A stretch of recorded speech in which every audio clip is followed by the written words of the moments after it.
Our next speaker it's a great pleasure to have her on stage, and it's Jade Temepara. So a very big hand, please, for Jade. Thank you very much indeed. There you go, all yours. Thank you.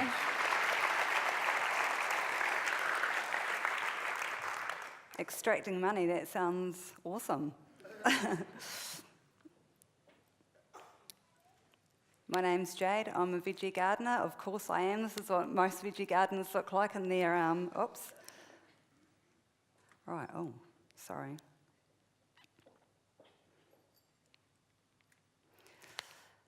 Picture of seeds. Right now in the world, this is a huge commodity. And it's a huge commodity because a lot of people are producing it, they are trading with it, they are growing it, they are doing things with it that most of us don't actually realise until we're eating it. And I wanted to start off today with this picture because it represents so much about food, about where it comes from, and just a really important story about where our ancestors, when they go to places and occupy these new lands, they take a few essentials with them, and this is one of them.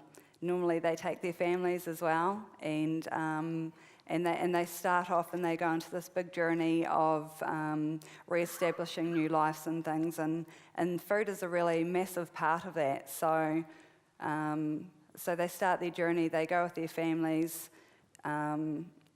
This is one of the biggest things that they pass on to the next generation as well. So I really wanted to start with just this picture. Then we have a picture of kind of what food has become for many societies in our world. And this picture really represents that food, the intention of that food, but now look what's happened to it, and people are fighting over it, and really the lack of in many places. And this picture, while it shows 1,000 different words and things, it actually really represents a lack and how our food has really changed in the last few generations. Wow. What's happened to us as a society that we go from the picture previous where people are fighting over food and really wanting food to packing so much food into a food item that who could eat that? Who could possibly eat that and get through that whole big meal? And really that's what my challenge is today, is for us to all think about food a bit differently, because we're in a society now that this food is pre-packaged, it's given to us in less than 5 minutes. They would have made 3 of these by the time I get off the stage today. And just our whole understanding of food and how we have come to accept this as our norm. The supermarket shelves, wherever we go, are filled with things that aren't even food. And this is just a very general picture of the sorts of norms that we've accepted and the things that we're starting to feed our children. And I just think of the generation previous, my grandfather's generation, and their food, and then I think of the things that we have now, and then I think of the things that will be pushed onto my children and the following generations. This isn't even food, this is the stuff that we're consuming. We're spending a lot of money on products that aren't even, don't have any nutritional value or anything, and it's quite concerning. So this picture really talks about the crisis that we're in the world at the moment, and it really talks about how food security is a real big issue. And I think September and February for us, we're an hour south of Christchurch and Ashburton, and some things happened that really caught a lot of us unaware, of course, but even in a bigger sense of the whole country, or at least the South Island.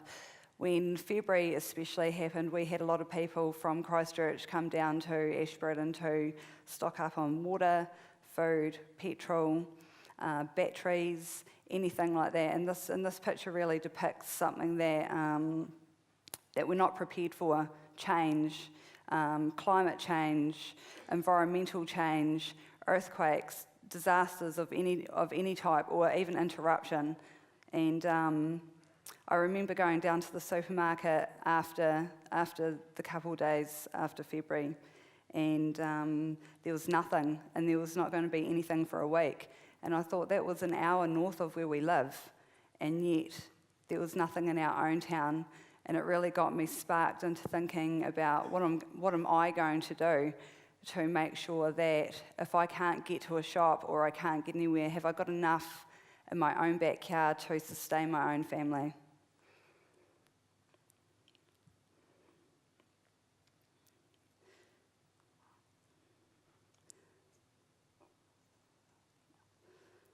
This is a bit of a graph of what we're spending our money on. And a lot of the things that have gone into households, especially in New Zealand, aren't food, or produced in ways that are unsustainable and uneconomical as well. So I suggest we do this. Start a food revolution in our own backyards. And this is a picture of a young man called Sam. He's an average New Zealand bloke. Wears Pantera t-shirts, no hair, few tattoos, some Doc Marten boots, normal average guy. And he had a backyard, and he said, I want to put food in it and feed my family. So Sam was a solo dad. He had a huge backyard, and if you can just see to the left of the picture, we found a car in Sam's backyard. Can you see it? Can you see the tip of it there? We found guitars, all sorts of things. Anyway, we unearthed this huge, massive potential in his backyard to feed his family. And as you can see, there's some young blokes there helping him to get rid of cars, etc. So I came up with a project in June 2010, and it's called Hand Over A Hundy. And the way it works is we get families like Sam. We give them $100 to start a vegetable garden, and that $100 gets put into the essentials that they need, so seeds, seedlings, compost and seed raising mix, etc. And they are hooked up with a mentor for a year, who is normally an older person in our community.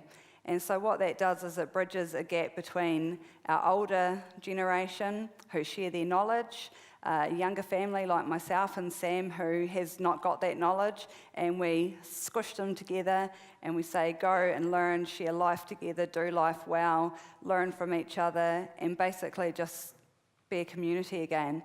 And what this has done is amazing. It really has opened us up to connecting with each other on a much different level than we have been doing before.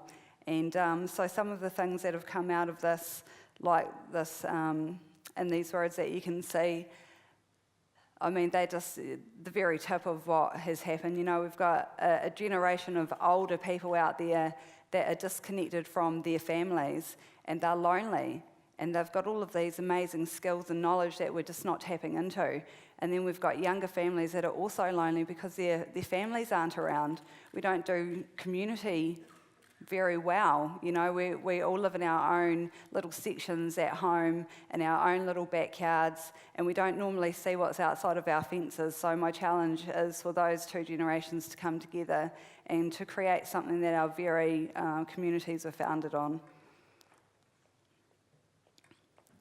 This is a garden that I done at Ellerslie this year, and this garden really is a walk-away garden. So I done it because of the earthquakes and things that have happened, and I really wanted to show what you could grow for $100 in your own backyard in a small little space, but also that everything was movable again, so the beds could be lifted and moved to a new house if you had to do that, etc.